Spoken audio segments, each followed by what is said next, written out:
सबसे पहले इस तस्वीर को देखिए। इस कार के अंदर सबसे अगले सीट पर जो महिला दिखाई दे रही है, जिनका चश्मा आपको दिखाई दे रहा होगा, वो कोई आम महिला नहीं है, जबकि पश्चिम बंगाल के 3 बार के पूर्व मुख्यमंत्री हैं, ममता बनर्जी हैं।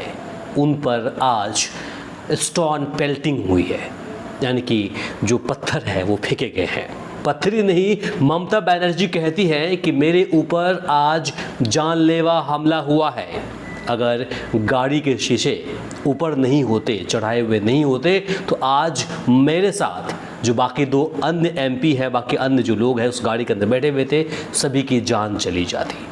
सबसे पहले आप इस बयान को सुनिए, उसके बाद हम आगे चर्चा करते हैं। मेरे को गाड़ी में बड़ा पत्थर मारा गया, बाहर से एंटी सोशल पुलिस का सामने में आके हमको इतना गाड़ी को अटैक किया। अगर हम गाड़ी का कांच शीशा खुला रखता तो हमारा माथा फट जाता, हम लोग सब मर जाता।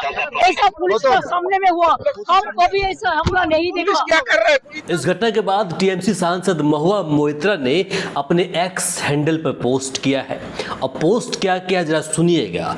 उन्होंने लिखा कि today Mamata Banerjee on her way to a custodial death workers house along with 2 MPs were attacked by BJP mob with stones in full presence of West Bengal police। यानी कि आज ममता बनर्जी अपने 2 सांसदों के साथ कस्टोडियल डेथ जो टीएमसी वर्कर का हुआ था, यानी कि टीएमसी वर्कर का पुलिस कस्टडी में जो मौत हुई थी, उनके परिजनों से मिलने के लिए ममता बनर्जी अपने 2 एमपीओ के साथ जा रहे थे। आगे लिखती हैं कि दिस इज इंडीड, ऐसा प्रतीत होता है, ऐसा मालूम होता है कि freedom struggle against a fascist force as noted by supreme court of India. यह वास्तव में ऐसा प्रतीत हो रहा था, ऐसा प्रतीत होता है कि जो फासिवाद ताकत के खिलाफ जो स्वतंत्रता संग्राम है वो था, जैसा कि सुप्रीम कोर्ट ऑफ इंडिया ने इस पर टिप्पणी की है। सोचिए कि एक स्वतंत्र भारत के अंदर 3 बार के मुख्यमंत्री को किसी पीड़ित के यहाँ उनके परिजनों से मिलने के लिए जाने के दौरान इस वक्त उन पर अटैक होता है।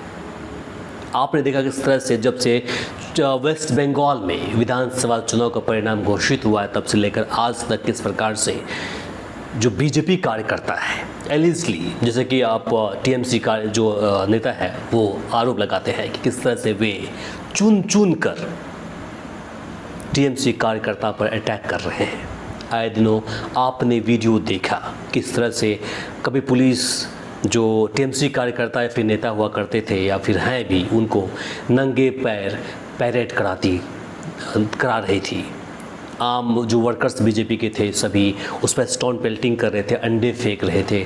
यहाँ तक कि जो अभिषेक बनर्जी, ममता बनर्जी के जो भतीजा हैं, उन पर किस तरह से जानलेवा हमला किया गया, सभी चीज़ें आपने देखी। लेकिन सबसे बड़ा सवाल ये है कि क्या एक चुनाव जीत लेने से या फिर चुनाव हार जाने से ऐसा परिणाम हो सकता है? हिंदुस्तान के इतिहास में वेस्ट बंगाल एक ऐसी जगह है, एक ऐसा राज्य है जहां से इस तरह की तस्वीरें देखने को मिल रही है। वहाँ के जो लोग हैं इस राजनीति को मतलब नॉर्मल नहीं लेते हैं। उन्हें लगता है कि आन बान शान की लड़ाई है, उन्हें अपने जीवन में उतार रहे हैं। उनको लगता है कि राजनीति जो है नेताओं के लिए नहीं है, जबकि हमारे लिए है। अगर हम जीतेंगे तो हमारा वर्चस्व रहेगा, अगर हम हारेंगे तो हमें कहीं न कहीं मुजरिम के तहत या फिर स्लेव जो होता है नौकर गुलाम, उसके तरह ट्रीट किया जाएगा। अब देख लीजिए 3 बार के मुख्यमंत्री जिनके पास सिक्योरिटी का फुल पाबंद होता है, चाक चौबंद रहता है, उस पर इस तरह से अटैक किया जाता है। आम वर्कर्स की हम बात नहीं कर रहे हैं, 3 बार के मुख्यमंत्री जो विपक्ष में बैठी हुई हैं उन पर इस तरह से होता है। इतना ही नहीं, जो प्रयागराज में कल यानी कि शनिवार को नेता प्रतिपक्ष राहुल गांधी का एक कार्यक्रम था। अब देखिए उस कार्यक्रम में राहुल गांधी की गाड़ी के सामने बीजेपी कार्यकर्ता काले झंडे और भगवा झंडे लहराते हुए देखे गए। उनको रोका गया, उन पर आपत्तिजनक टिप्पणी करने की प्रयास की गई। सोचिए देश के सबसे बड़े नेता विपक्ष उनकी गाड़ी के सामने में बीजेपी कार्यकर्ता आते हैं और फिर हुड़दंग मचाते हैं, उनको रोकने का प्रयास किया जाता है, उनको मेंटली टॉर्चर करने का प्रयास किया जाता है। ये कहाँ हो रहा है? उत्तर प्रदेश में, जहाँ पर बीजेपी शासित प्रदेश है। सोचने वाली बात है। एक्चुअली प्रयागराज में जो इलाहाबाद हुआ करता था पहले, वहाँ पर छात्रों की गूंज नामक एक जो शो है, कार्यक्रम है, उनको संबोधित करने के लिए राहुल गांधी अपने काफिलों के साथ वहाँ पहुँचे। उसके बाद जैसे ही वहाँ पहुँचे तो जानकारी मिल रही है कि जो आनंद भवन और स्वराज भवन के पास से जैसे वे गुजर रहे थे, तभी अचानक कुछ बीजेपी कार्यकर्ता अपने हाथ में काला झंडा और भगवा झंडा लिए वहाँ पहुँच जाते हैं। यानी कि अब जिस देश के अंदर से दृश्य निकल कर सामने आ रहा है, उससे साफ जाहिर होता है कि इस देश के अंदर विपक्षी नेताओं के लिए ज़मीन जगह बची ही नहीं है। देश के अंदर राजनीति आज से नहीं, जब से स्वतंत्र हुआ देश तब से होता रहा है, उससे पहले भी होता था। राजनीति पर ही देश चलता है, सबको पता है। लेकिन जिस तरह से एग्रेसिवनेस देखा गया है सभी के अंदर, ऐसी सिचुएशन पहले हुआ नहीं करती थी। कभी आपने सुना इससे पहले? कभी आपने देखा था? लेकिन आजकल ऐसा देखने को मिल रहा है।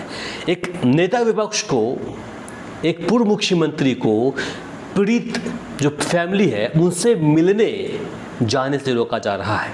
आजकल पहले ही, जिस तरह से पहले सीआरपीसी की जो धारा थी 144, अब बीएनएसएस की जो धारा 163 है, उसके तहत उससे पहले ही, जैसे कि मतलब पुलिस प्रशासन को ऐसी जानकारी मिलती है कि यहाँ पर नेता विपक्ष आने वाले हैं किसी दुर्घटना में शिकार व्यक्ति के परिजन से मिलने के लिए, तो उससे पहले ही ये 163 इम्पोज कर देते हैं। सोचने वाली बात है कि आज का जो राजनीति है वो कहाँ चल रहा है, कहाँ जा रहा है। बाकी इसे लेकर कि आपकी क्या प्रतिक्रिया है, कमेंट बॉक्स में लिखकर जरूर दीजिएगा। इस वीडियो को शेयर कीजिएगा। आप देखें तो वी आर बस न्यूज़ और मैं हूँ इमरान। नमस्कार, शब बखैर।